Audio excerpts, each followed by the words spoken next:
या अभ्यासक्रमाला सुरुवात करून आता 2 आठवडे होऊन गेलेले आहेत. फिलॉसॉफी किंवा ब्रह्मविद्येची एक पार्श्वभूमी आपली काही प्रमाणात तयार झालेली आहे. त्यामुळे मधून मधून आपण ती जास्त सुस्पष्ट होईल या दृष्टीने काही मी प्रश्न विचारले. म्हणजे आपण जे विचार इथं मांडतोय ते किती प्रमाणात सर्वांपर्यंत पोहोचताय याचाही मला अंदाज येईल. फिलॉसॉफी म्हणजे काय असं विचारलं तर काय म्हणाल आपण याच्यातून कोणाच्या ज्ञानाची कसोटी आपण घेत नाही आहोत. त्यामुळे त्याची अगदी काही व्याख्या दिली पाहिजे असंही अपेक्षित नाही.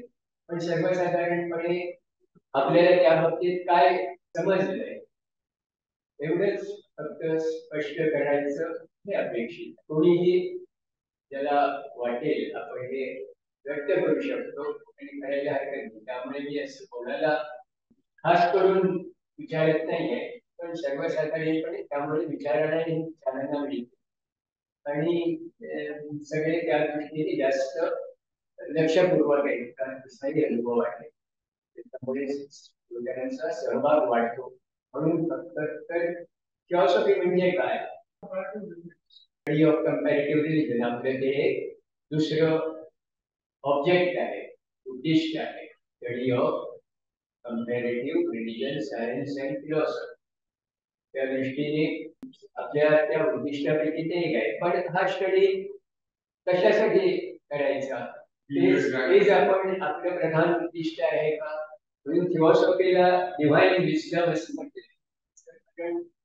ते एक आहे म्हणजे ज्या ज्ञानामुळे इतर सगळं ज्ञान असं एक ज्ञान. आणि मला वाटतं त्याची सुरुवात यांनी म्हटल्याप्रमाणे सेल्फ नॉलेज म्हणून होते असं म्हणायला हरकत नाही. कारण आपण जोपर्यंत स्वतःला ओळखत नाही तोपर्यंत इतरांनाही ओळखणं हे सोपं नाही.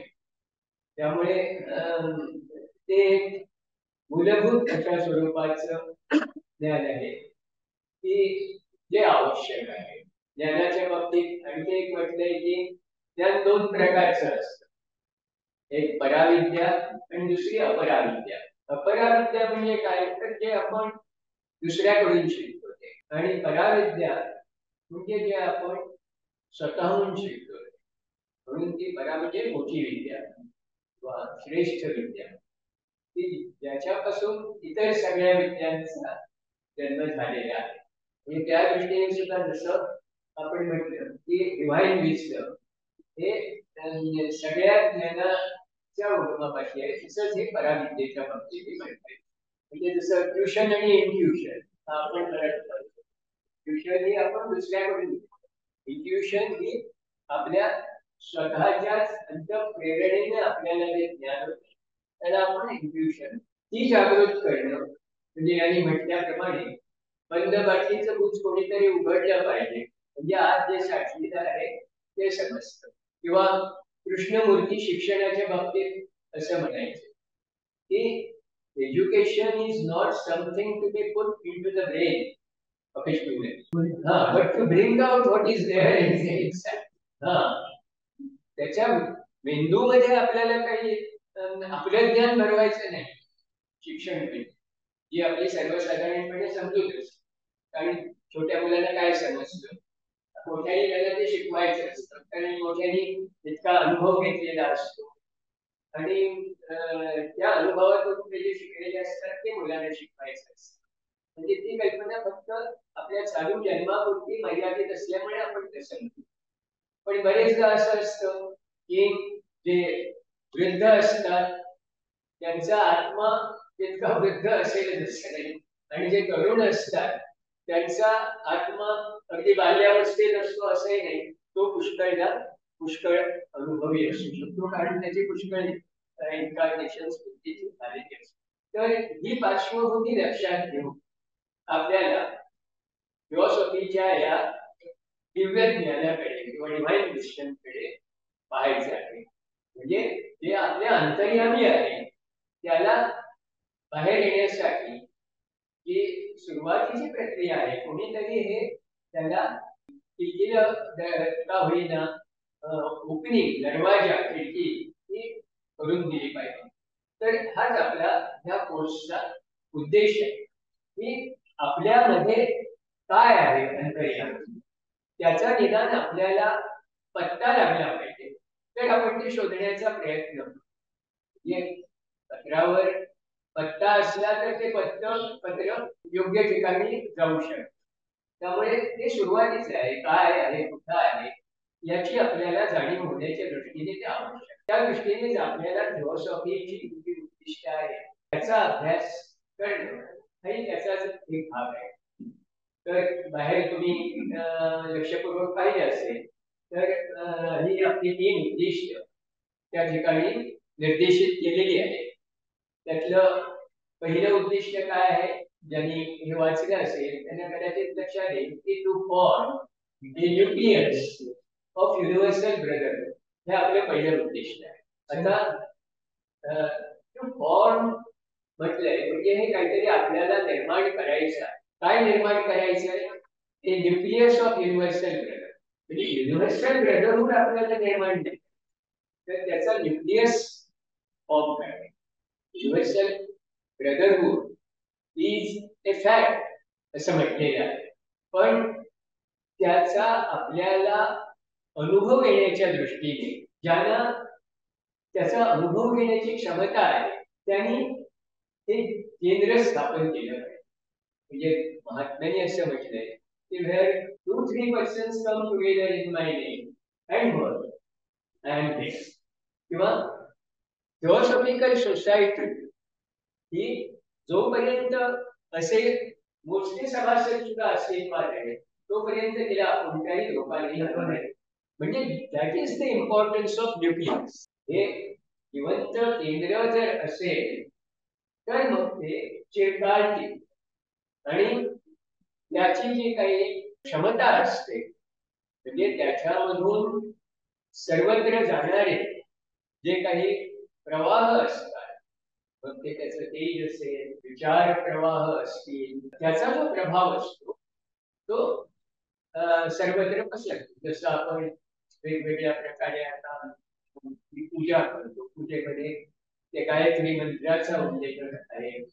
त्याचा उद्देश काय तर सूर्याकडून येणारी जे काही शक्ती आहे ऊर्जा आहे ती आमच्यापर्यंत येते आणि ती सगळ्यापर्यंत पसरवण्याचं काम आपण करतो. म्हणजे आपण एक प्रकारे माध्यम होतो. तर ईश्वराचं माध्यम बनणं हा एक आपला महत्वाचा भाग आहे. ज्यांना हे समजतं रोज we have understood our real nature. माणसाचा रियल नेचर काय आहे the divine essence of man.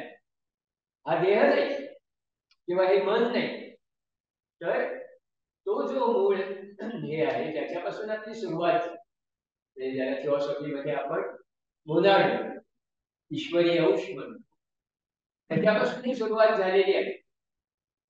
म्हणजे तो एकाच परमेश्वराचा अंश आहे आणि तो आपल्या सगळ्यामध्ये आहे. त्या दृष्टीने we all share the same origin.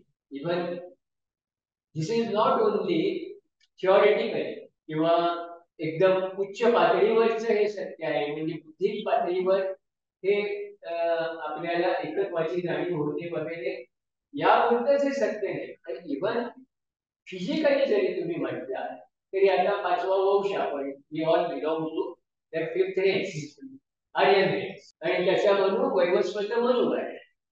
तर Manu is the progenitor of all who belong to this race. म्हणजे biologically also we have one origin. नंतर मग आता शुद्ध रेस तुम्हाला सापडणार नाही.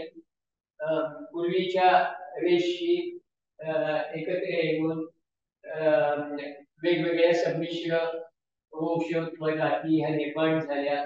याचं कारण हे ज्या काही बॉडीज आहे तोच बॉडीजला त्या त्या वंशाप्रमाणे वेगवेगळ्या स्वरूपाचे देह त्यांना लाभलेले आहेत. पण तो फरक हा काही मूलभूत स्वरूपाचा पायाभूत असा फरक नाही असं तुम्हाला वाटतं का की ही माणसं वेगवेगळ्या वंशाची म्हणा, वेगवेगळ्या धर्माची म्हणा, वेगवेगळ्या जातीची म्हणा, वेगवेगळ्या पंथांची म्हणा, वेगवेगळ्या खंडातली किंवा राष्ट्रातली म्हणा, त्यांची वेगवेगळी वैशिष्ट्ये आहेत. There are distinctions or differentiations among different groups of people residing in different locations at different points of time in the history. हे सगळं जरी विचारात घेतलं तरी सुद्धा ह्या सगळ्याचा उगम हा एकच आहे. आणि ही एकत्वाची जाणीव आपल्यामध्ये कायम राहण्यासाठी ही to form nucleus of universal हे आवश्यक.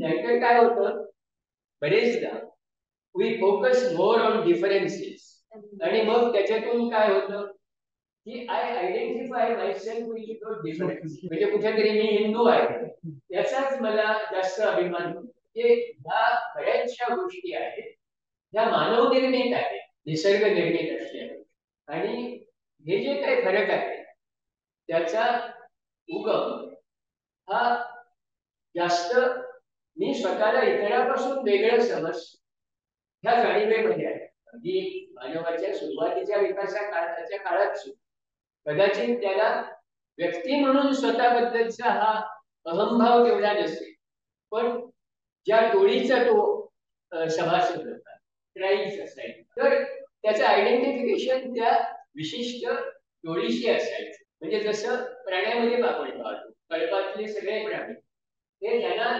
एकमेकाबद्दल जे आत्मीयता असते, म्हणजे ते त्यांचा कळप सोडून दुसरीकडे गेले तरी बरोबर पुन्हा तिथे येतात किंवा ते अस्वस्थ होतात एकटे पडले वगैरे, ह्या ज्या गोष्टी आहेत त्या जास्त त्या पूर्वीच्या ग्रुप सोल ह्याच्याशी जास्त निगडीत आहे. ज्यावेळी माणसाला हा स्वतंत्र असा आत्मा इंडिव्हिज्युअलायझेशन नंतर प्राप्त झाला तेव्हा ही वेगळेपणाची जाणीव किंवा भावना ही तीव्र होत गेली आणि त्यामुळेच ह्या डिफरन्सेसला जास्त महत्व आहे. आणि आपण हे विसरलो की हे जे फरक आहे किंवा ही जी वैशिष्ट्य आहे, actually we should take them as distinctions rather than differences. ही वैशिष्ट्य आहे आणि ही वैशिष्ट्ये आपण जपली पाहिजे. जसं आपली भाषा आपण जपतो किंवा आपली संस्कृती आपण जपतो, ही विविधता आपण जपतो, पण ह्या विविधतेमध्ये एकत्व आहे. In diversity that is the strong point of Indian culture असं आपण या ठिकाणी म्हणतो. पण it is also applicable to the whole of humanity. Human culture as such is the sum total of all the cultures in different parts of the world, continents. ही विविधता आपण जपली पाहिजे. पण ही विविधता जपणं म्हणजे काय? मी वेगळा आहे हाच भाव फक्त जपण्यात नव्हे, तर मी जसा वेगळा आहे तसं इतर लोकांची त्यांची त्यांची वैशिष्ट्ये आहेत, वेगळेपणा आहे आणि तो त्यांना जपण्याचा तितकाच अधिकार आहे जितका माझी वैशिष्ट्ये मला. आणि हे करत असताना ही जी काही वैशिष्ट्ये आहेत किंवा हे जे काही हे मूलभूत स्वरूपाचे नाही,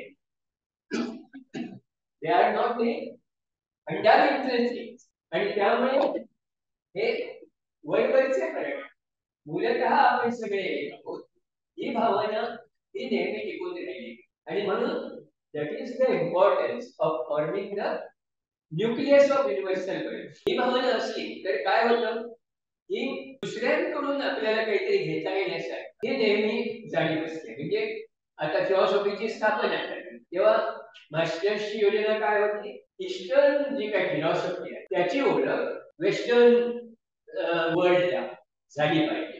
आणि वेस्टर्न वर्ल्ड पाश्चिमात्य जगात जी विज्ञानाची प्रगती चालू आहे ती आपल्याकडे त्या काळात नव्हती. त्याचे फायदे त्याची ओळख ही पौरवात्य म्हणजे exchanging good wherever may possess it.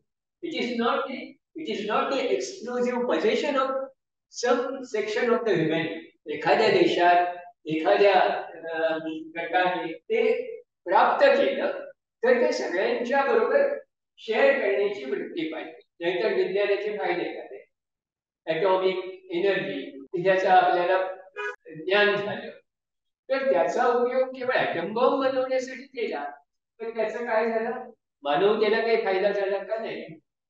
ज्याच्यावर टाकला त्याचे नुकसान झालंच, पण ज्यांनी तो बनवला त्यांचा काय फायदा नाही? जर त्यानंतरच्या कित्येक दशकांचा इतिहास पाहिला तर त्याचा त्यांना तसा फायदा काही झालेला नाही. उलट काय झालं, त्यांचे कॉम्पिटिटर्स निर्माण झाले ज्यांनी तीच विद्या प्राप्त केली आणि त्याचा तसाच दुरुपयोग केला. म्हणून युद्ध तशीच चालू राहिलेली आहे. युद्ध संपली नाही त्याच्यावर, जरी त्याने कित्येक लक्ष लोकांचा बळी घेतला आणि कित्येक पुढच्या पिढ्या त्याच्यापासून सफर होत आहेत अजून त्या रेडिएशनने, तरी सुद्धा माणूस त्याच्यापासून काही शिकला असं दिसत. म्हणून आज सुद्धा आपल्याला दिसतंय की इस्रायलमध्ये काय किंवा युक्रेनमध्ये काय हे काही घडतंय ते आपण याच्यापासून काही धडा शिकलोय का, हा प्रश्न आहे.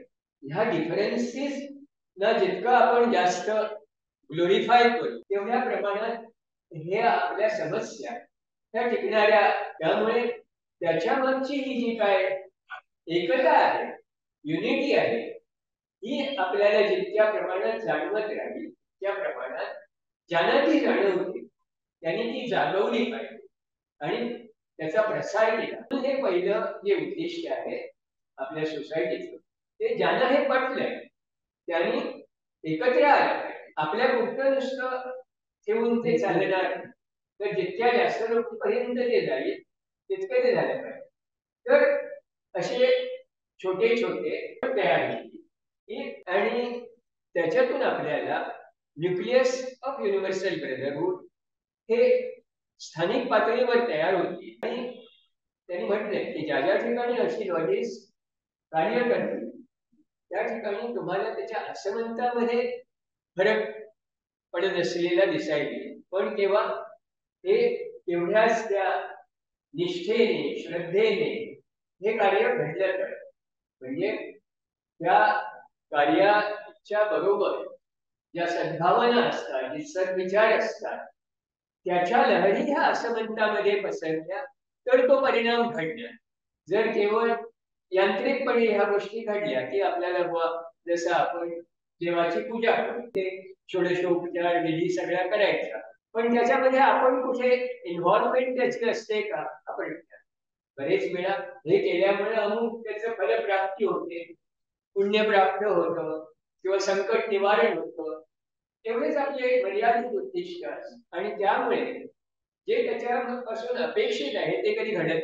त्या इन्व्हॉल्वमेंटने, समरसतेने, सद्भावनेने, सद्विचाराने या गोष्टी गांभीर्यपूर्वक झाल्या आणि त्या सतत दीर्घकाल चालू राहिल्या तर निश्चितपणे त्याचे परिणाम हे व्यापक स्वरूपात दिसायला आणि असमंतामध्ये तुम्हाला बदल घडत असलेले जाणवू शकतो. तो उद्देश आहे. म्हणजे फिलॉसॉफीला हा बदल घडवून आणायचा. हा बदल घडणं ही सोपी गोष्ट नाही. बरेचदा बदलाला एक प्रकारचा नेहमी विरोध असतो. याचं कारण काय? बदल म्हणजे किंवा चेंज म्हणजे जे आपल्या अंगवळणी पडलेलं आहे ते बाजूला ठेवणे आणि नवीन गोष्टी स्वीकारणे. म्हणजे थोडक्यात आपण म्हणतो हॅबिट्स मेक अ मॅन, सवयीने माणूस तयार होतो किंवा स्वभाव बदलत नाही, स्वभाव ही काळ्या दगडावरची रेघ आहे. या सगळ्या म्हणजे काय दाखवतात की एक प्रकारचा आपला बदलाला एक आपल्या मानसिक ठेवणीमध्येच विरोध असल्याचं कंडिशनिंग हा शब्द सुद्धा जो कृष्ण भजनी जास्त लोकप्रिय आहे.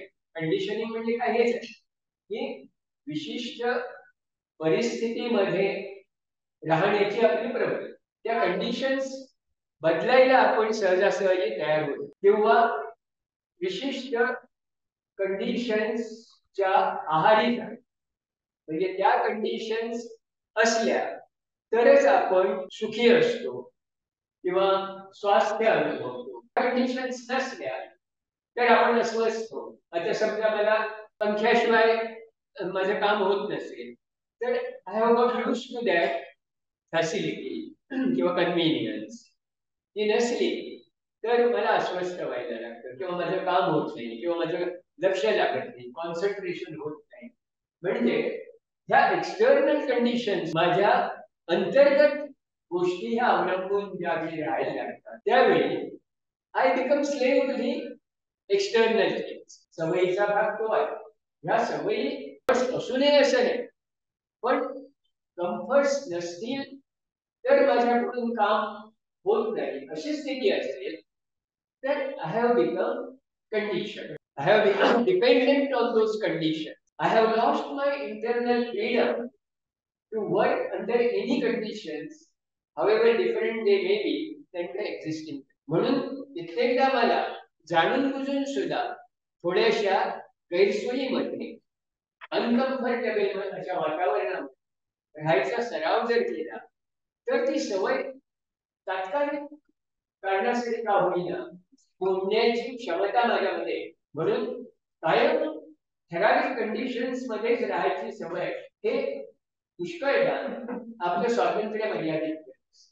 जसं संन्याशाने एका ठिकाणी राहू नये असं म्हटलं, कारण म्हणजे त्या विशिष्ट स्थानाला तो बांधला जातो. म्हणजे तिथल्या ज्या काही सोयी असतात त्या सोयीशिवाय त्याचं काम होत नाही किंवा तिथली जी काही माहिती असते त्याशिवाय त्याची वेगळी माहिती करून घेण्याची गरज नाही.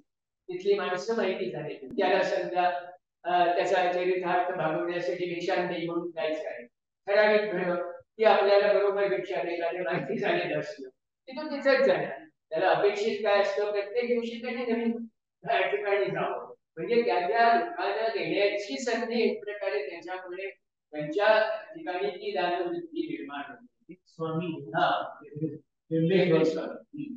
किंवा ठराविक स्वरूपाचीच भिक्षा आपल्याला मिळाली पाहिजे अशी एक त्याच्यातून सवय लागते. ठराविक चवीचं म्हणजे ह्या सगळ्या गोष्टी काय दाखवतात, कंडिशनिंग दाखवतात. एखाद्या दिवशी अळणी सुद्धा खायची तयारी पाहिजे. म्हणजे कित्येक तर एका याच्या बाबतीत सांगतात की ती भिक्षा मिळाली की ती पाण्याने धुवून नंतर खाते, म्हणजे त्याला जी चव आलेली असते त्या चवीचा नाही तर आपल्याला सांगून आपण नाही तर ते बेचव आहे म्हणून जगणे बाजूला काढतो किंवा खायला लागलो तरी तो वाकडे करून खातो, नाखुशीने खातो, म्हणजे त्या अंगाला लागणार नाही. तर याच्यावर आपण आलं ह्या ज्या काही आपल्या शरीराच्या किंवा आवडी निवडीच्या मर्यादा आहेत, ह्या मर्यादांच्या पलीकडे आपल्याला जाता आलं तरच आपण हे जे काही फरक आहे आणि त्या फरकाशी आपण आपली जी आत्मीयता एक प्रकारची निर्माण केलेली आहे ती आत्मीयता दूर. Our tendency to identify ourselves with external, आणि ह्या एक्सटर्नल मध्ये मग आपल्या ज्याला आपण इंटरनल समजतो पण ज्या आत्म्याच्या दृष्टीने एक्सटर्नल त्या सुद्धा आल्या. म्हणजे आपले जे वेगवेगळे देह आहेत, आता आपण 7 प्रिन्सिपल्स ऑफ मॅन स्टडी, तर यातलं जे हायेस्ट प्रिन्सिपल आहे, the subtlest principle of our existence, तर त्याच्या दृष्टीने पाहिलं तर all other things including our internal constitution त्या एक्सटर्नल. प्रकृतीचा ते भाग आहे. पुरुष आणि प्रकृती हा जर फरक केला तर प्रकृती ही एक्सटर्नल आहे, बाह्य आहे, आणि आपण जोपर्यंत प्रकृतीपासून मुक्त होत नाही तोपर्यंत मुक्ती नाही, निर्वाण नाही. ही जी काही ह्याची कल्पना आहे आपली उत्क्रांती, त्याच्यामध्ये तोच भाग आहे to liberate our self from all external things on which we depend. तर ते त्याचा ही सुरुवात आहे to understand that we are all brothers, आणि ती feeling of brotherliness with all that lives is the feeling of universal brotherhood. All that lives, not only human beings. Human beings in पहिली stage of coming to that kind of realization or experience or feeling, even we call it. हे प्रत्येक आता माणुसकीचा हे केलं. आता धर्माबद्दलची आपली कल्पना ही त्या माणुसकीशी निगडीत असली पाहिजे. राहतो एकची धर्म जगाला प्रेम अर्पावे. म्हणजे धर्माबद्दलची ही खरी आपली भावना जर असेल तर वेगवेगळ्या धर्मामध्ये निष्ठ यायचं कारण नाही. कारण प्रेम अर्पण्यासाठी केवळ आपल्या धर्मीयाबद्दलच आपण प्रेम बाळगू असं नाही. ते जर प्रेम नसेल तर तो आपल्या धर्माचाही माणूस असू शकेल, आणि प्रेम असेल तर तो कुठल्या धर्माचा आहे याच्यावर त्या प्रेमाला अडकची नाही. तर म्हणून प्रेम हे हा त्याचा मूलभूत पाया असला. लव म्हणा, लव that doesn't expect anything from the person or the object you love. म्हणजे त्या स्वरूपाचं प्रेम जे तुम्हाला एकत्र आणणारा धागा किंवा दुवा आहे. म्हणजे पुन्हा युनिटी आहे त्याच्यात. म्हणजे external there is diversity but internally you are one bound together. त्याचा प्रेम हा मुख्य भाग आहे. म्हणून तुम्हाला याच्यामध्ये सुद्धा दिसेल at the feet of the master मध्ये जे चार गोष्टी सांगितलेल्या आहेत त्या कुठल्या?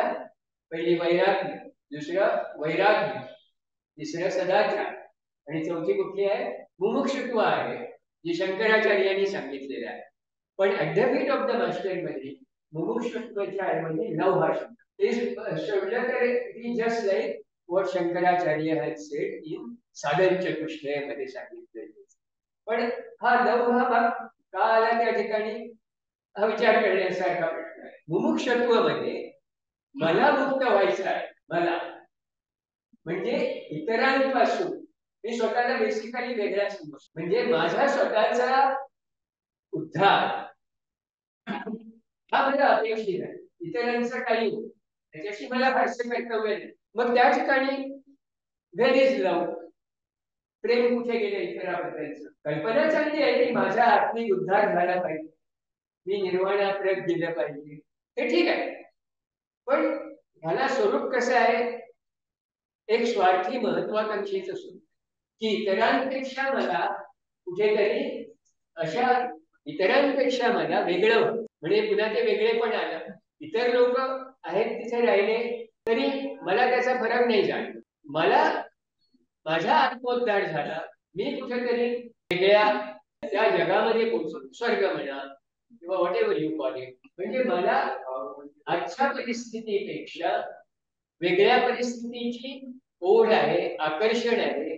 पण त्याच वेळी मला माझ्या बरोबर असलेले माझे सगळे सोयरे खेळोबे यांचा विचार नाही करे. इथेच मुख्य आहे मुमुक्षत्व आणि लव. याच्यामध्ये तो फरक आहे की लव किंवा त्याच्यात सारख्या इतर भावना म्हणजे सहानुभूती, कळवळा, कण, कंपॅशन, सिंपथी, ह्या ज्या भावना आहेत त्या भावना ह्या केवळ स्वार्थी मुमुक्षत्वाच्या भावनेपेक्षा अधिक उदात्त आहे.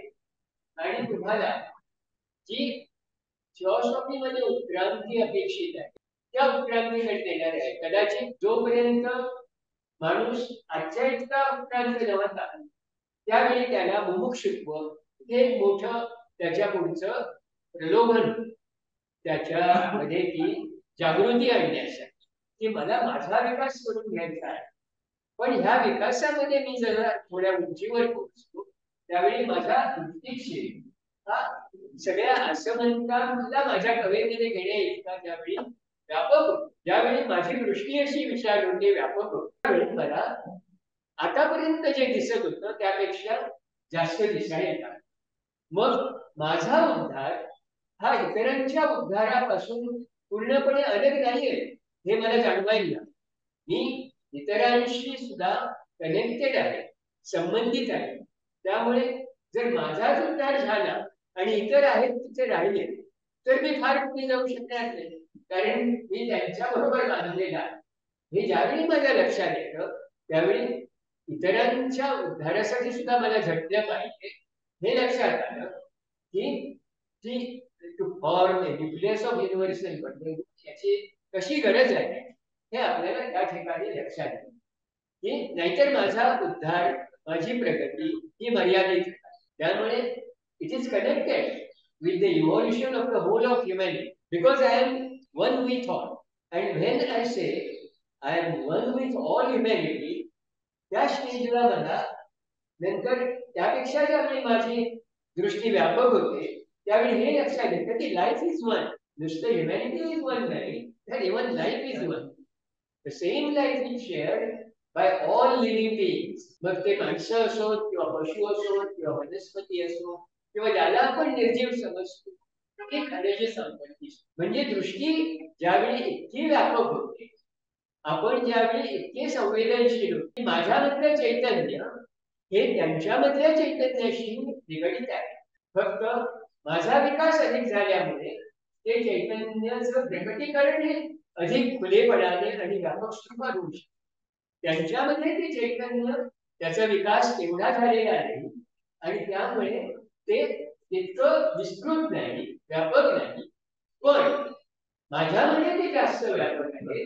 त्यामुळे मी त्यांना त्यांच्यामधल्या चैतन्याचा विकास होण्यासाठी सहाय्यभूत होऊ शकतो. ही नवी दृष्टी मला प्राप्त. आणि मग मी माझ्याकडून त्यांच्या विकासासाठी काय करण्यासारखं आहे त्याचे प्रयत्न म्हणून त्यावेळी जाणीव होते की हे जे प्राणी आहे किंवा वनस्पती आहे ते सुद्धा मानव जातीशी निगडित आहे, मानवतेशी निगडित आहे. But they are less important. त्यांची उत्क्रांती कमी झाली म्हणजे ते एक प्रकारे मानव जातीचे छोटे भाऊ आहेत. They are younger brothers of humanity because they are also sharing the same life. आलं लक्षात? आणि त्याचबरोबर जे माझ्यापेक्षा जास्त विकसित झालेले आहेत ते माझे मोठे भाऊ आहेत, Elder brothers. Masters are our Elder brothers असं आपण का म्हणतो, कारण दे are also main, but they are more evolved and therefore they can be our guide as we can be the guide of our youngers, those less evolved men and less evolved animals and plants. म्हणून आपली relations ही इतर मानवांशी कशी आहे हे जसं महत्वाचं आहे तसंच आपली रिलेशन्स प्राण्यांशी, पशुपक्ष्यांशी, वनस्पतींशी कशी आहे ही तेवढंच महत्वाचं. आणि म्हणून आपण प्रगतीच्या नावाखाली ज्यावेळी एक प्रकारे ह्याचा आपल्याला विसर पडतो त्यावेळी आपण ते इतरांच्या विकासाला पोषक आहे का बाधक आहे हाही विचार केला पाहिजे. बरेचदा आपण पशूंशी कसे वागतो. आपलं अन्न हे ज्यावेळी आपण मांसाहार करतो त्यावेळी पशूची हत्या करतो त्यावेळी we cause harm to the life, same life which we are share. म्हणजे we can temporarily evolve to some extent, पण जे लाईफ आपण शेअर करतो त्याच लाईफची दुसऱ्या हाताने आपण हत्या करतो. तर how can really we go are ahead on the path of this spiritual process, because we are contradictory in our behaviour, in our approach. आपलं वागणं हे एक प्रकारचं स्वार्थी वागणं आहे, स्वतःचा विकास आणि त्याचबरोबर दुसऱ्यांच्या विकासाच्या आड येतो. म्हणून आपले वेगवेगळ्याच्या ज्या आवडी आहेत, छंद आहेत, मग त्या आहाराच्या असतील, करमणुकीच्या असतील, शिकार करणं हा प्रत्येकाचा छंद असतो, पण तो छंद इतर ह्यांच्या आड येतो. पुष्कळदा त्यांचा जीव घेतो आपण आणि मी एन्जॉय, मी सेलिब्रेट. बरेचदा असं असतं आपण त्या आजकाल पुष्कळदा रेड्यांच्या झुंडी लावतो, वेगवेगळ्या प्राण्यांच्या झुंडी लावतो, ते रक्त बंबाळ होतात, पण वी एन्जॉय. मग हे कितपत बरोबर आहे? म्हणजे ही दृष्टी जसजशी विकसित होत जाईल तस तसं आपले हे वेगवेगळे छंद, आपल्या आवडी निवडी, आपली ज्याच्यामुळे करमणूक होते ते आपले कार्यक्रम, हे सगळे जसा जसा माणूस उत्क्रांत होत जाईल तसे तसे त्याच्यामध्ये बदल करतो. सिव्हिलायझेशन, संस्कृती म्हणजे तरी काय आहे? पूर्वीचे लोक, आताचे लोक, त्याच्यामध्ये फरक पडलाय. इव्हन लॉज, पुष्कळसे कायदे जे आपण बनवतो ते या दृष्टीने तुम्हाला उत्क्रांत झालेले दिसतील. पूर्वी शिकारीला कुठे हे नव्हता, पण आता तो आहे. तर हे कशामुळे आलं की ही विस्तृत अशी जाणीव निर्माण झाली. तर हे आपल्या त्या सगळ्या प्रगतीचे ही जी काही वाटचाल आहे त्याच्या मुळाशी हे युनिव्हर्सल ब्रदरहूड आहे. And as philosophy it is our duty or obligation or responsibility to form the nucleus of universal. त्या दृष्टीने आपण प्रयत्न केले. तर आपण या पहिल्या सत्रामध्ये to form the nucleus of European हे पाहिजे. त्याच्यामध्ये काय म्हटले की इरिस्पेक्टिव्ह ऑफ वंश, धर्म, जाती, हे जे सगळे भेद आहे ते हे बाजूला ठेवून ते युनिव्हर्सल ब्रदरहूड केलं पाहिजे. त्यामुळे आपले जे काही मॅनमेड रिलिजन्स आहेत ते ह्याच्या आड येता कामा नये. परंतु हे जे रिलिजन्स आहेत त्याची स्थापना सुद्धा या मूळ संस्थापकांनी केली. ते संस्थापक हे ज्याला आपण द ग्रेट व्हाईट ब्रदरहूड असं म्हणतो, म्हणजे महान सिद्ध संघ असं ज्याचं मराठीत भाषांतर केलेलं आहे, त्या सिद्ध संघाचे सगळे सभासद आपण धर्म ओळखतो तो लोक ज्या प्रकारे त्यांच्या दैनंदिन जीवनामध्ये त्या धर्माचं पालन करत असतात त्या विधी, प्रथा, रूढी यांच्या संदर्भात धर्म ओळखतो. आणि त्यामुळे आपल्याला प्रत्येक धर्म हा दुसऱ्या धर्मापासून वेगळा होतो. पण मग आपण आपल्याकडे पूजा अशी केली जाते, दुसऱ्याकडे वेगळ्या पद्धतीने केली जाते, किंवा त्यांच्याकडे आपल्याकडे मूर्ती पूजा आहे, त्यांच्याकडे मूर्तीच नाही, किंवा आपण घरी करतो ते मंदिरात करतात वगैरे. ह्या गोष्टी म्हणजे जो फरक आहे तो फरक आपण जास्त लक्षात घेतो. आणि हे धर्म वेगवेगळे आहेत आणि म्हणून इतर धर्मीयापासून आपण आपलं अस्तित्व हे नेहमी वेगळं टिकवण्याचा प्रयत्न, आणि त्यामुळे ज्याला आपण परधर्म सहिष्णुता म्हणतो ती बरीचदा आढळून येते. म्हणजे मला माझ्या धर्माबद्दल आत्मीयता वाटणं यात गैर काही नाही, पण मला त्यासाठी परधर्मीयांचा द्वेष केला पाहिजे का, हा त्याच्यातला मूलभूत प्रश्न. आणि म्हणून आपलं जे दुसरं उद्दिष्ट आहे, study of comparative religion, science and philosophy, याचा संबंध तिथे जगामधली 2/3 युद्ध हे धर्माच्या कारणामुळे झालेली आहे असं महात्म्यांचं विधान आहे. म्हणजे आपल्यामध्ये धर्म हे कारण माणसाला एकत्र आणण्याऐवजी एकमेकापासून अलग करण्याला कारण ठरलं. आणि नुसते झालं नाही तर त्याच्याबरोबर प्रचंड असा स्वतःच्या धर्माबद्दलचा अभिनिवेश आणि दुसऱ्यांच्या धर्माबद्दलचा द्वेष हा ज्यावेळी दिसून येतो त्यावेळी ते एकमेकांच्या विरोधी पुष्कळदा उभे राहतात आणि आपलं श्रेष्ठत्व किंवा दुसऱ्याचं कनिष्ठत्व सिद्ध करण्यासाठी आपली सगळी ऊर्जा काढली जाते. आणि ह्याचं कारण हे आहे की धर्माचं खरं समजून घेण्याचा प्रयत्नच केले. आणि म्हणून हे दुसरे उद्दिष्ट फिलॉसॉफीचे आहे, स्टडी ऑफ कंपॅरेटिव्ह रिलिजन. हा त्याच्यासाठी एक तर मुळात आपल्याला आपला स्वतःचाच धर्म कितपत माहिती आहे हा प्रश्न असतो. मी माझ्या धर्माचा अभिमान बाळगणं ही एक गोष्टच आहे, आणि मी माझा धर्म समजून घेणं एक दुसरी. बरेचदा मला अभिमान असतो, पण तो अभिमान कशासाठी बाळगतो हे मला माहिती, कारण माझ्या बरोबरच्या दुसऱ्या माझ्याच धर्माचा माणूस बाळगतो म्हणून मी पाहिजे. कारण birds of similar feathers fly together असं म्हणतात. तसं काय मी गंध उभं लावतो म्हणून उभं गंध लावणारे सगळे माझे, आडवं गंध लावणारे माझे नाही, असा एक हिंदू धर्मातच हे म्हणतात. म्हणजे दोघे हिंदू, पण त्यांनी स्वतःच एकत्व कशाशी ठेवलं की जी प्रथा होती, प्रथा कुठली तर गंध उभं राहायचं ते आडवं. जनरली वैष्णव हे उभं गंध लावतात, शैव आडवं गंध लावतात, म्हणजे त्याच्यावरून भांडण. आता ही किती क्षुल्लक गोष्ट आहे म्हटली, पण जी क्षुल्लक म्हटलेली सुद्धा त्यांना त्या काळात आवडलेलीच. त्या काळात तो एक प्रकारचा तुम्ही त्यांच्या श्रद्धेचा अवमान केल्यासारखं किंवा त्याला धक्का दिल्यासारखं आहे, आणि त्याच्यावरून भांडणं आहे, आणि त्याला हिंसेचं स्वरूप सुद्धा आलेलं आहे.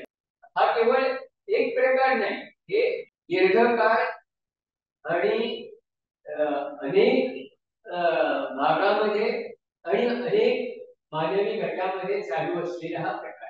म्हणजे तुम्हाला माहिती आहे की प्रत्येक धर्मामध्ये कितीतरी पंथ आहे, प्रत्येक धर्मामध्ये कितीतरी जाती आहे. हिंदू धर्मामध्ये तर हजारो जाती आहेत, जनगणनेच्या याच्यामध्ये ते लक्षात येतं की जवळजवळ 3,000 जाती आहेत. त्यातल्या थोड्या माहिती असतात आणि हे जे काही वेगळेपण आहे ते आपण कसं टिकवून आता बघा आरक्षणाचा मुद्दा सध्या चालू असलेला ताजा मुद्दा म्हणून उल्लेख की आरक्षण कशाच्या आधारे करायचं त्याच्यावर जरी घटनेमध्ये आपल्या त्याबद्दलची मार्गदर्शक आहे तरी सुद्धा आपण घटना एका बाजूला प्रमाण मानतो पण दुसरीकडे त्या घटनेमध्ये नाही अशा हक्कांची मागणी आरक्षण आहे मग ते आरक्षण वाढवून द्या अशी डिमांड मुळात आरक्षण आपण काही काळासाठी जे मागे होते त्यांना सगळ्यांच्या बरोबर आणण्यासाठी म्हणून आरक्षणाची कल्पना पण ती अजून कायम आहे 70-75 वर्ष झाली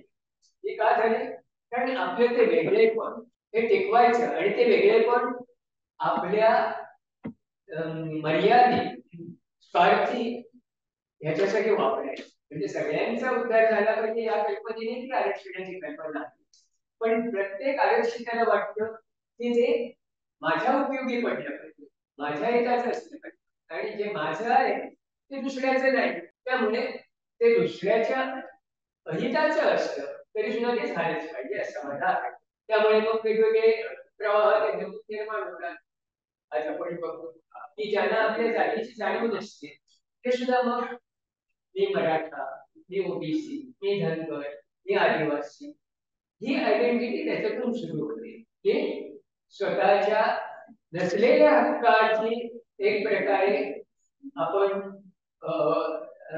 त्याला ठळकपणा आणणं मुळात ह्याला घटनात्मक असं काही हे नसतं पण आपण ते तात्कालिक फायद्यासाठी आणतो कित्येक वेळा त्याच्या मागे राजकीय हे सुद्धा असू शकतो जसा सामाजिक संदर्भ त्याला आहे तसा राजकीयही असतो म्हणजे पुन्हा स्वार्थच आहे तो सामाजिक स्वार्थ असेल राजकीय स्वार्थ असेल धार्मिक असेल ह्या वेगवेगळ्या त्या स्वार्थाच्या छटा आहेत हा स्वार्थ कशामुळे येतो कारण मी त्या मर्यादित गोष्टीशी मला एकजीव करून घेतो to identify myself with smaller things जितक्या छोट्या छोट्या संकुचित गोष्टी मध्ये आपण गुंतत जातो तितक्या व्यापक गोष्टीपासून आपण दूर जातो आणि त्यात मग आपल्याला चुकीचं असं काही वाटेल कारण प्रत्येक जण त्याच पद्धतीने वागतो सध्या बघा त्याच करण्यासाठी वेगवेगळे घटक मोर्चे नेतात त्या मोर्चाचं रूपांतर कशात होतं लॉ अँड ऑर्डर सगळे निघून जाते म्हणजे माणसाची जी ऊर्जा आहे शक्ती आहे त्याचा विघातक गोष्टीसाठी बरेचदा उपयोग होतो तो खरं म्हणजे कन्स्ट्रक्टिव्ह साठी व्हायचा तो डिस्ट्रक्टिव्ह आणि हे इव्होल्युशनच्या विरोधात आहे तुम्हाला दिलेली शक्ती तुम्ही तुमच्या विकासाची वापरणार का विनाशासाठी हे आत्मचिंतन झालं पाहिजे आत्मचिंतनासाठी आपल्याला ओळखलं पाहिजे मी कोण आहे नो लायसेन्स कशा त्यासाठी ना माझं खरं स्वरूप जोपर्यंत मी ओळखतच नाही तोपर्यंत अज्ञानातच मला सुख असतं आणि त्या अज्ञानामुळेच सगळं दुःख निर्माण होत पण ते अज्ञान दूर व्हावं अशी खरोखर ज्यावेळी तळमळ निर्माण होते ती केव्हा होते ज्यावेळी माझं स्वतःच अज्ञान मान्य करण्या इतका माझ्याकडे ओपन माइंडनेस असतो माझी समजा जे काही त्रुटी असतील कमतरता असतील त्रुटी असतील त्या मान्य करायला पहिल्यांदा माझी तयारी असतात बरेचदा ज्या त्रुटी असतात त्याच आपल्याला आपलं स्ट्रेंथ किंवा सामर्थ्य असल्यासारखं वाटेल त्यालाच at the beat of the master म्हणजे सेल्फ डिसेप्शन म्हणतो स्वतःचीच फसवणूक आपण करून घेतो चुकीच्या गोष्टींना बरोबर समजणे तात्कालिक गोष्टींना कायमस्वरूपी समजणे ह्या सगळ्या गोष्टी म्हणजे विवेकाचा अभाव न पटणाऱ्या गोष्टी सुद्धा मारून मुटकून पटवून घेणं किंवा पटवून देणं आणि त्या अज्ञानाच्या साम्राज्यामध्ये स्वप्नरंजन करण्याची स्थिती आहे त्याच्यातून बाहेर पडण्याची प्रामाणिक इच्छा आणि तळमळ असल्याशिवाय माणसाला स्वतःच अज्ञान हे जाणवतच म्हणून अज्ञानाची जाणीव ज्ञानप्राप्तीच्या मार्गावरची पहिली पायरी असं म्हटलेलं आहे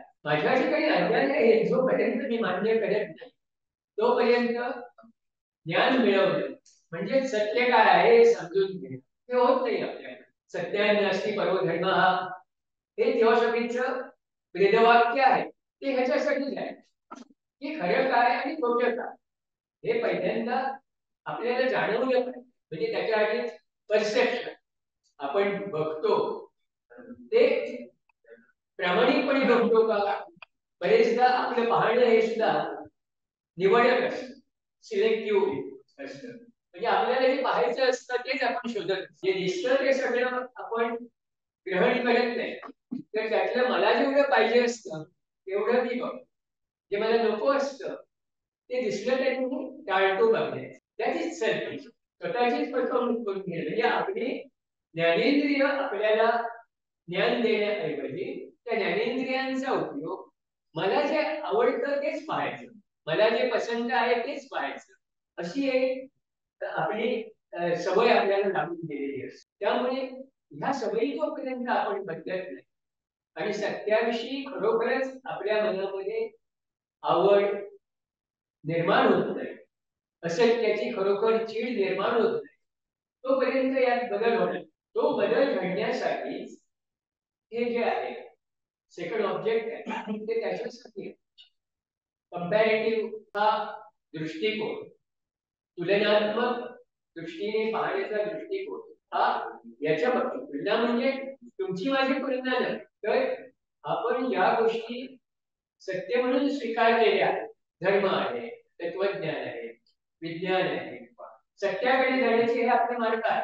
पण प्रत्येक जण माझाच मार्ग बरोबर आहे, दुसऱ्याचा मार्ग चुकीचा आहे या भावनेने त्याच्याकडे बघायला लागतो, तेव्हा त्याच्यामध्ये संघर्ष निर्माण.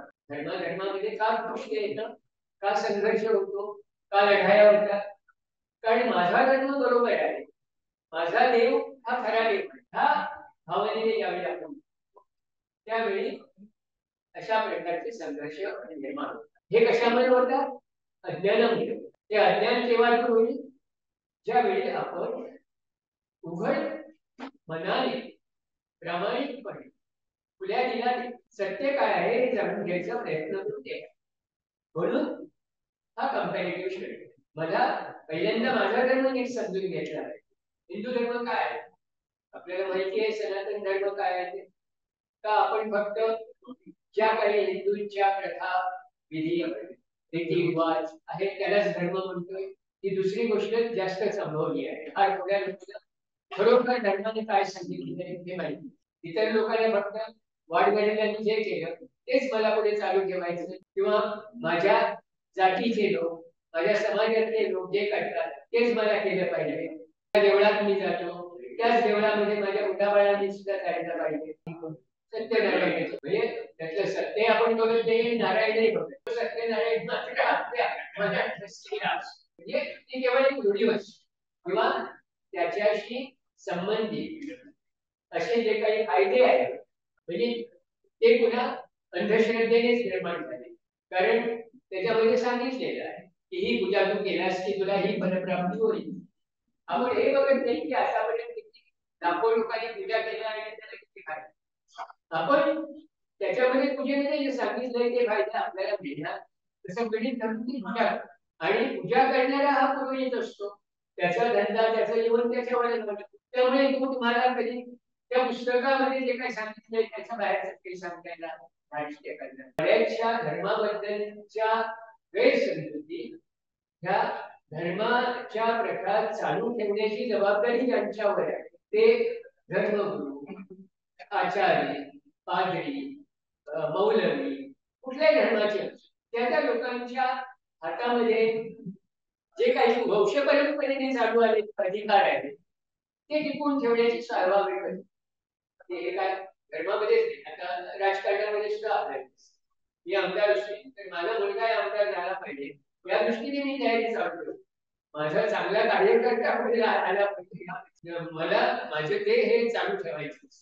म्हणजे प्रत्येक ठिकाणी आपली आता नगरसेवक पण काल मी एक बोर्ड पाहिला, खरा सेवा करणारा नगरसेवक. नगरसेवक ह्या शब्दातच सेवक हा शब्द आहे, तरी पण खरा नगरसेवक सेवा करणारा नगरसेवक म्हणावं लागतं. त्याचा अर्थ काय? त्यातला सेवक हा आपण विसरून गेलो तेव्हाच हे फक्त शब्द राहिले. आता लोकांमधून जातीचा भाव दूर व्हावा म्हणून गांधीजींनी हरिजन हा शब्द काढला. म्हणजे हरीचे लोक, परमेश्वराचे लोक ते हरिजन. पण लोक हरिजन म्हणजे महान असं इक्वेशन नाही. म्हणजे तो हरिजन आहे दिस इज कंडिशन.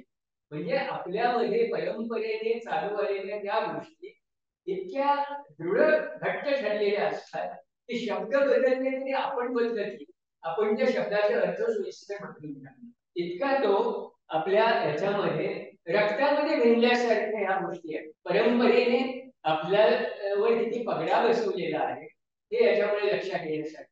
आणि त्यामुळे हे जर दूर करायचं असेल तर त्याच्यासाठी ज्ञान पाहिजे. कारण हे सगळं अज्ञानाने आणि अज्ञानाची आधार घेऊन ज्या सवयी रूढी आपण स्थिर केल्या आणि परंपरेने पिढीमागून पिढ्या चालवल्या त्या इतक्या दृढ होतात जशी झाड जितकं जुनं तितकी त्याची मुळं खोल जातात. तसं ह्या रूढींचेही आहे. त्या इतक्या खोलवर रुजलेल्या असतात की त्या दूर करता येतात आणि दूर करायचा प्रयत्न केला तर त्याला विरोध होतो. आणि तोच विरोध बरेचदा आपल्याला प्रत्यक्ष दिसतो. जे विरोध करतात ते त्याच्यामध्ये बरेचदा सफर होतात, बळी पडतात. हे आपल्याला इतिहासावरून दिसतं. कुठल्याही धर्मसुधारकांचं खऱ्या अर्थाने धर्मसुधारक झाले त्यांचं जीवन सुखी झालेलं आपल्याला दिसत. त्यांना त्याच्यामध्ये आनंद होता असेल पण लौकिक अर्थाने तरी त्यांचं जीवन किंवा त्यांचं जीवन हे सुखी झालेलं दिसणार नाही. कारण त्यांना त्यांच्या काळामध्ये प्रचंड विरोधाला तोंड द्यावं लागेल. म्हणून खऱ्या धर्माचं स्वरूप हे समजण्यासाठी एक प्रकारची लोकजागृती झाली पाहिजे. हे एक प्रकारचं शिक्षण आहे आणि ते शिक्षण हे ह्या आपल्या दुसऱ्या उद्दिष्टाच्या द्वारे घडावं. हा उद्देश आपली विचारशीलता, विवेकशीलता ही केव्हा प्रगल्भ होईल तर आपल्याला योग्य असं ज्ञान असेल. म्हणून पहिल्यांदा आपण आपल्या स्वतःचा धर्म नीट समजून घेतो आणि तो समजून घेतल्यानंतर मग दुसऱ्या धर्मामध्ये काय वेगळं आहे आणि काय आपल्यासारखं आहे ह्या दोन्ही गोष्टी समजून घेतल्या पाहिजे. हे करायची आपली तयारी असली पाहिजे. हा या दुसऱ्या उद्दिष्टाचा म्हणून अॅनी बेझंटनी वगैरे 7 great religions of the world हे पुस्तक लिहिलं. जसं त्यांनी सनातन धर्म याच्यावर पुस्तक लिहिलं, हिंदू धर्मावर किंवा वैदिक धर्मावर, तेवढ्यावरच त्या थांबल्या नाही तर त्यांनी त्यावेळेचे जे काही महत्वाचे जगातले धर्म होते त्या सगळ्या धर्मावर लिहिले. का? कारण थिऑसॉफीमध्ये येणारा माणूस हा कुठल्याही धर्माचा असतो त्याला थिऑसॉफी आपली असं केव्हा वाटेल ज्यावेळी त्याला केवळ हे हिंदू धर्माचं तत्वज्ञान आहे किंवा हे ख्रिश्चनांचं तत्वज्ञान आहे किंवा बुद्धांचं असं वाटण्याऐवजी हे खरं धर्म तत्वज्ञान आहे असं वाटतं. म्हणून HPBने काय म्हटलंय की theosophy is not a religion, it is the religion किंवा it is the foundation of all religions. हे म्हणण्याचं कारण काय तर धर्माचा तो पाया किंवा हे फाउंडेशन आहे. म्हणजे धर्म ज्या कारणासाठी आहे ते कारण साध्य करण्यासाठी प्रत्येक धर्माची शिकवण आणि तो उद्देश सगळ्या धर्मांचा समान. फक्त हे धर्म वेगवेगळ्या वेळी आणि वेगवेगळ्या ठिकाणी उदयाला आलेले आहेत. त्यामुळे स्थानपरत्वे आणि कालपरत्वे जे बदल आवश्यक होते तेवढे बदल त्या त्या वेळेच्या धर्मसंस्थापकांनी केले किंवा ते लोक धर्मसंस्थापक होते असंही म्हणणं तेवढंच बरोबर होणार नाही. ते धर्म सुधारक होते असं म्हणतं आहे. कारण आता याच्यातलं उदाहरण घ्यायचं भारतात तर गौतम बुद्ध हे हिंदू बौद्ध धर्माचे संस्थापक असं समजतो पण तसं नाही. बौद्ध धर्म हा त्यांच्या नंतर ते 200-300 वर्षांनी उदयाला आला. त्यांनी जे तत्वज्ञान सांगितलं ते बरेचसं उपनिषदातलंच तत्वज्ञान परंतु संस्कृत ऐवजी पाली भाषेमध्ये सांग म्हणजे जास्तीत जास्त लोकांना. कारण पूर्वी काय होतं ज्यांना संस्कृत समजतं त्यांनाच धर्म समजतो असं एक मर्यादित हे होतं. आणि आणि त्यामुळे इतर ब्राह्मण वर्गा व्यतिरिक्त जे इतर हे होते त्यांना फारसं धर्माचं खरं स्वरूप माहिती असणं शक्य नाही. काही ठिकाणी आता ज्या ठिकाणी जाणून बुजून अध्ययन केलं, आता शिवाजी महाराज किंवा संभाजी राजे वगैरे यांनी मुद्दाम संस्कृतच्या अभ्यासाला वगैरे प्रोत्साहन दिले किंवा स्वतः शिकून घेतलं वगैरे, त्या ठिकाणी त्यांना धर्माचं योग्य ज्ञान होऊ शकतं. परंतु नाहीतर हे होत नाही. म्हणून ते होणं आवश्यक आहे. कंपॅरेटिव्ह स्टडी ऑफ रिलिजनचा त्यासाठी आहे की प्रत्येक धर्माने अनेक चांगल्या गोष्टी सांगितलेल्या आहेत आणि त्या समजण्यासाठी त्या धर्माची जी काही सिम्बॉलिक हे आहे ती अगोदर समजून घेतली पाहिजे. म्हणजे सगळ्याच गोष्टी शब्दार्थ समजून समजतातच असं नाही. आता हिंदू धर्मात काय किंवा ख्रिस्ती धर्मात काय, इतर धर्मांची फारशी माहिती नाही, पण याच्यामध्ये ह्या सिम्बॉलिक म्हणजे तुम्हाला सिम्बॉल्स माहिती नसते तर त्या भाषेमध्ये जरी तुम्हाला सांगितलेली भाषा माहिती असली तरी त्याचा शब्दार्थ समजला तरी त्याचा मतितार्थ हा समजतोच असं. त्यामुळे पुष्कळदा वरवरच्या अभ्यासाने किंवा वाचनाने धर्म समजतो असे. म्हणून ते सिम्बॉल्स समजून घेणं हे तितकं. अगदी एक्सपिरियन्सचं उदाहरण घेतलं तरी त्या तिबेटात गेल्यानंतर त्यांना पहिल्यांदा हे सगळं समजून घेण्यातच बराच काळ त्यांचा जावा लागला. कारण प्रत्येक भाषेमध्ये हे वेगवेगळ्या सिम्बॉल्सना वेगवेगळे अर्थ. काही भाषा त्याच्यामधले शब्द हे सिम्बॉल्सनेच व्यक्त झालेले आहेत. म्हणजे चित्रकला जशी आपण रचतो तशासारखी त्यांच्या भाषेची पुस्तकं दिसतात. आपण लहान मुलांसाठी जशी अंकलिपी वगैरे हे करतो तशी. त्याचं कारण आपल्यासारखी अक्षर वगैरे त्यांच्यामध्ये नाही अशाही भाषा आहे. आणि ह्या त्याचा जो उच्चार आहे त्या उच्चारावर सुद्धा बरेचदा त्याचा अर्थ हा अवलंबून. उच्चार तुम्ही बरोबर नाही केला तर त्याचा अर्थ आणि त्यामुळे होणारा परिणाम याच्यामध्येही बदल होऊ शकतो. त्यामुळे हा विषय जितका अभ्यासाला तितका कमी आहे.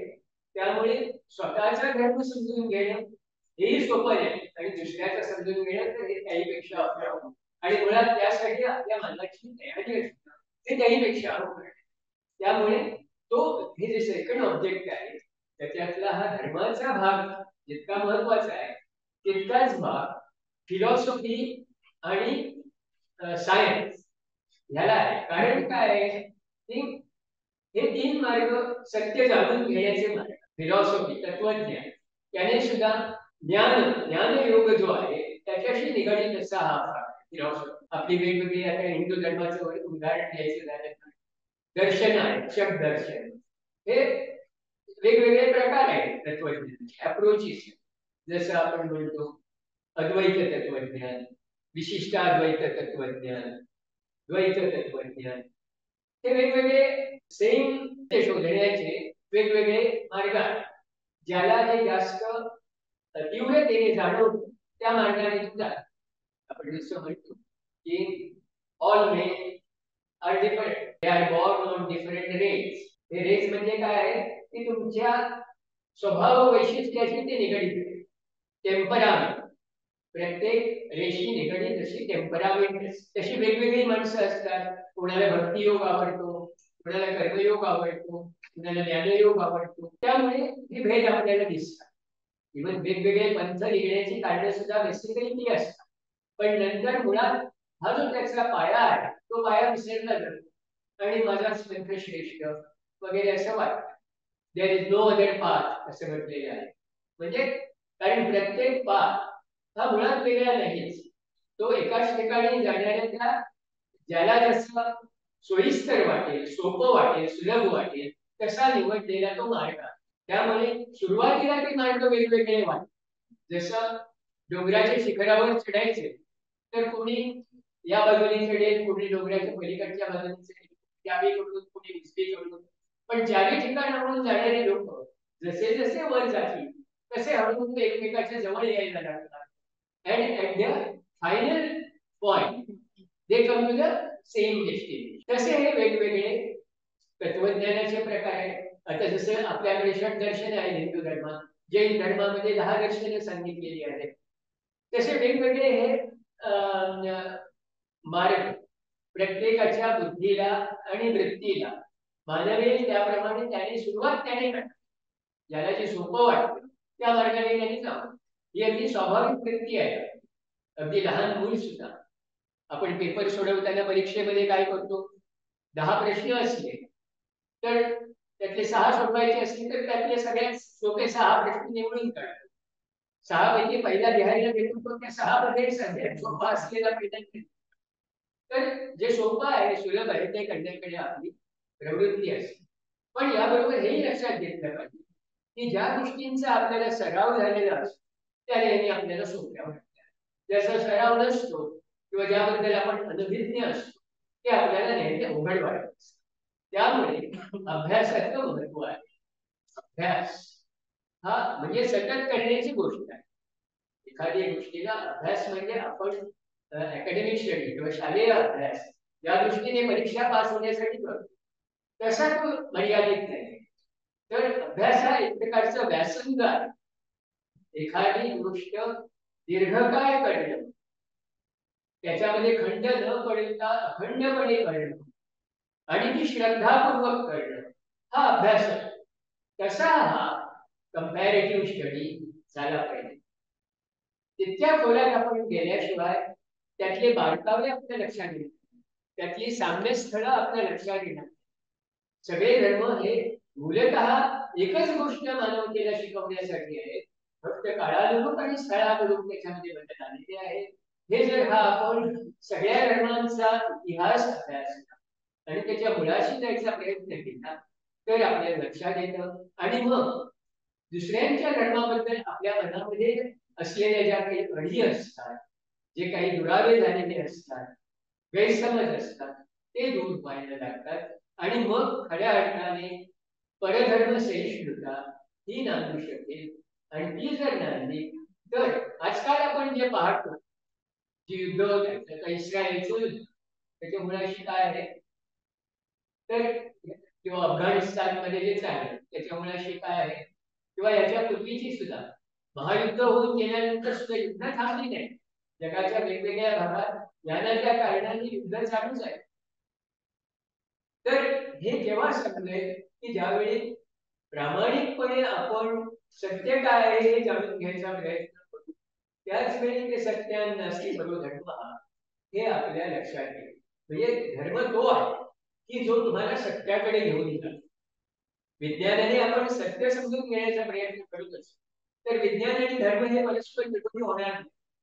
बरेचदा आपल्याला त्याच्यामध्ये विरोध का जाणवतो, कारण जे विज्ञानवादी आहेत ते धर्माबद्दल त्यांना पटत नाही म्हणून धर्मापासून करतात, आणि जे धर्माला चिकटून असतात त्यांना विज्ञानाच्या लवाकल्पना स्वीकारणं जगतात म्हणून ते विज्ञानापासून दूर. पण तुम्ही थोडा वेळ दोन्हीचा अभ्यास करा. ज्यांचा धर्माचा गाढा अभ्यास आहे त्यांनी विज्ञानाची थोडी ओळख करून घ्यावी आणि विज्ञानामध्ये जे म्हटलंय ते आपल्या धर्मामध्ये कुठे आहे का हे पाहायचा प्रयत्न करावा. तसंच विज्ञानाने धर्माने ज्या अनेक गोष्टी सांगितल्या त्या विज्ञानाला शोधून काढता आल्या नाही, पण कदाचित यापुढे जे नवीन शोध लागतील ते शोध लागायला जे धर्माने सांगून ठेवले ते कदाचित आपल्याला उपयुक्त पडेल. जसं रस्ता आपण कशाने ओळखतो, त्याच्यावरच्या नेम प्लेटने रस्त्याचं नाव दिलेलं आहे त्याने ओळखतो. त्या रस्त्याने आपण कधी गेलेलो नसतो, पण ती नेम प्लेट आपल्याला त्या रस्त्याने जायला एक प्रकारचा कॉन्फिडन्स देते. तसंच विज्ञानाच्या नवीन नवीन वाटा सुकळताना जर धर्मामध्ये सांगितलेल्या गोष्टी ज्याबद्दल विज्ञान आज अनभिज्ञ आहे, विज्ञानाला त्या गोष्टी अवगत नाही किंवा पटत नाही, कारण विज्ञान केवळ जे दिसतं, जे ऐकू येतं, जे टेस्ट करता येतं, जे प्रयोगशाळेत सिद्ध करता येतं तेच म्हणतं. पण धर्माचं तसं नाहीये. आता योगशास्त्र घ्या. योगशास्त्र हे कशावर आहे तर स्वतःवर प्रयोग करून अनेक गोष्टी समजून घ्यायच्या आहेत. आता आपण म्हणतो माणसाच्या ठिकाणी अनेक प्रकारच्या सुप्त शक्ती आहेत आणि त्या सुप्त शक्ती जागृत झाल्या तर माणूस अनेक अशक्य गोष्टी सुद्धा करू शकतो असं म्हटलेलं आहे. पण त्याच्यासाठी जी साधना करावी लागते ती साधना म्हणजे विज्ञानातल्या प्रयोगासाठीच आहे. विज्ञान सुद्धा प्रयोगाने सिद्ध करता येत नाही. ते प्रयोगशाळेत प्रयोग करूनच त्यांना सिद्ध करावं लागतं. तोपर्यंत ते फक्त गृहीत असतं, हायपोथेसिस असतो.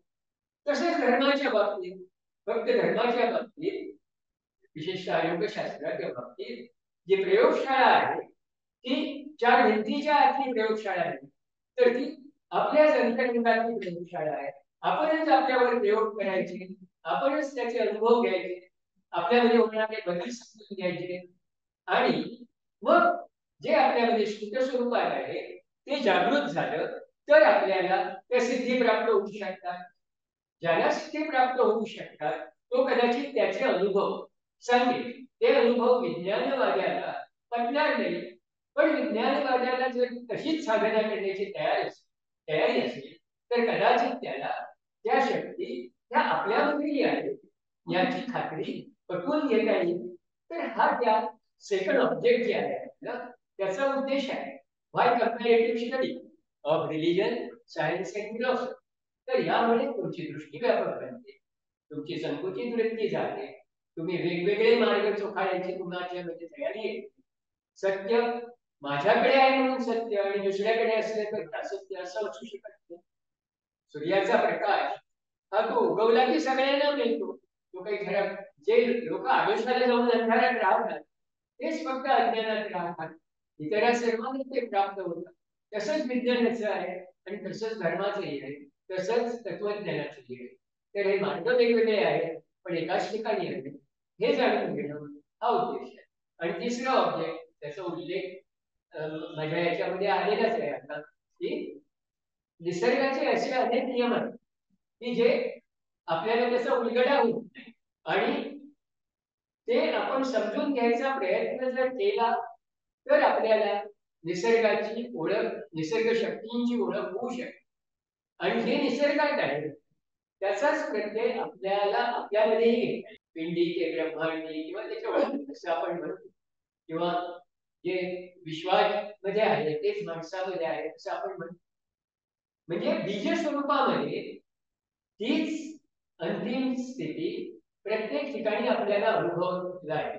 जे एखाद्या वायूच्या कणामध्ये आहे तेच ब्रह्मांडामध्येही आहे. फक्त ते जाणून घेण्याची आपल्याला क्षमता ती निर्माण केली.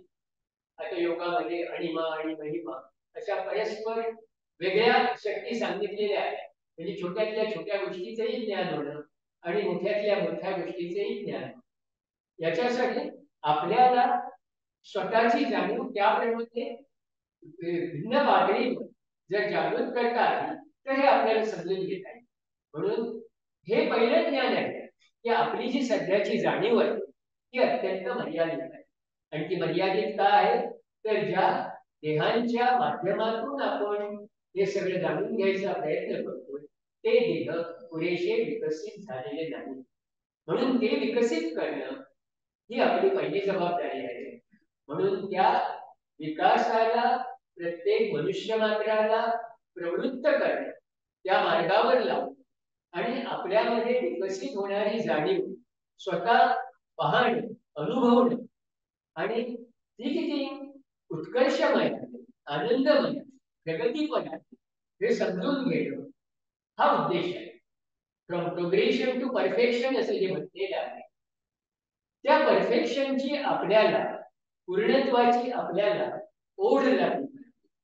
मी अपूर्ण आहे याने निराश होण्याचं कारण नाही तर मला पूर्ण होण्याची गरज आहे हे त्याच्यातून मला जाणते. त्यावेळी मी पूर्णत्वाच्या दिशेने वाटचाल सुरू करते. ही वाटचाल सुरू व्हावी हा या ब्रह्मविद्येचा आत्मविद्येचा उद्देश आहे. नो दर्शन हे कशासाठी म्हटलंय तर मला स्वतःच हे सुप्त सामर्थ्य अनुभवता आलं पाहिजे, ओळखता आलं पाहिजे पहिल्यांदा आणि नंतर त्याच्यासाठी प्रयत्न करण्याची माझी तयारी पाहिजे. तसंच इतरांच्या ठिकाणी ते आहे हे मी जाणलं पाहिजे आणि त्यांच्या ठिकाणी ती क्षमता असेल तर ती क्षमता जागृत व्हावी यासाठी मी त्याला सहाय्यभूत होतो. हे बंधू म्हणून माझं त्याच्या प्रती असलेले कर्तव्य आहे. ही एक टोटली कलेक्टिव्ह रिस्पॉन्सिबिलिटी आहे. हे केवळ वैयक्तिक कार्य नाही आहे. ह्याची जाणीव जागृत करणं हा या ब्रह्मविद्येचा किंवा आत्मविद्येच्या अभ्यासाचा मुख्य उद्देश आहे.